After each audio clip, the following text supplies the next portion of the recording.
Abaga naman ay anong inam naman na rin mga kalutaw ay isang magandang araw sa ating lahat mga kalutaw. Abay ngayong araw na ito ay magluluto na naman ako ng pangulam naming pamayang tanghalian mga kalutaw. Yan ang aking lulutuin. Ako ay magluluto ng ukoy ngayon mga kalutaw. At itong mga gagamitin kong ingredients ay aking ipakikilala sa inyo isa-isa. Ito yung unang kalahok. Yan, meron tayong hipon, meron tayong puso ng saging, at meron tayong pasibol, ang tawag dito sa Batangas ay tauge. At saka meron tayong sibuyas. Meron din tayong bawang. Yan, bawang mga kaluto. At meron din tayong ditong paminta. Yan. At ang sumunod na kalahok mga kaluto, yan. Meron din tayong asin. Siyempre meron din tayong harina mga kaluto.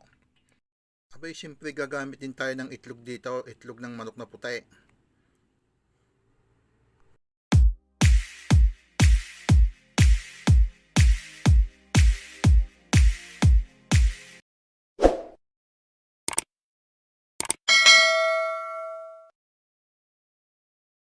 Abangan naman ay anong inam na rin mga kalutaw.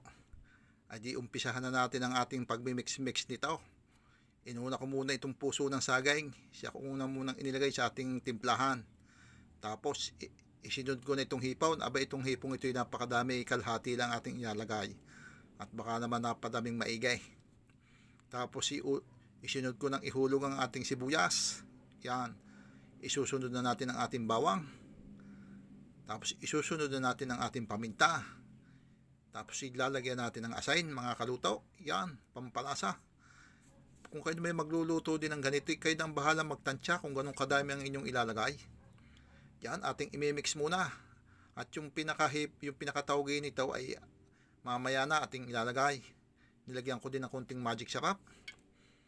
Ating imimix-mix lang ito. At tapos, pag na-mix natin, ay di, yan, nilagyan ko din ng konting asukal na pula. At pag ito'y na-mix, ilagay na natin ang tauge mga kaluto. At tapos i-mix ulit natin.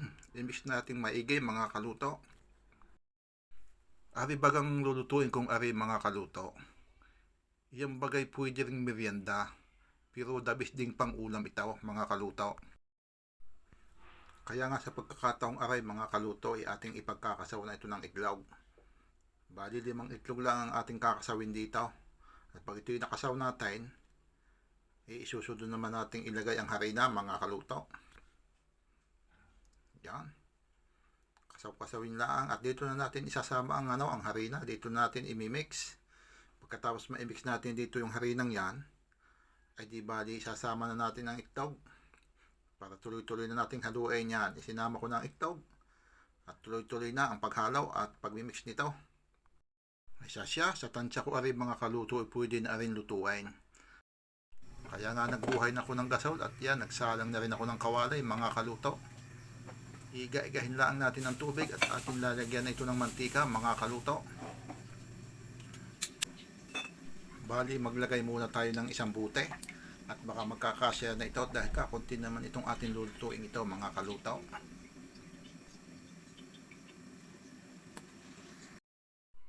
At rin na nga, tiuhulog na natin yung ating unang salang. Yan. Yan ang unang salang mga kaluto. Ginamit ko ulit itong aking mahiwagang sukatang ito ng pagpantay-pantay at pare-parehas ang bilog mga kalutaw. Kita nyo gayaan. Kaya ginagamitan kong ganyan at para pare-parehas ang laki mga kaluto. Nakikita nyo yan mga kalutaw. Sa itsura pa lang ay masarap na. At saka napakabango pa. Sa amoy pa lang ay talagang nakakagutom na mga kalutaw.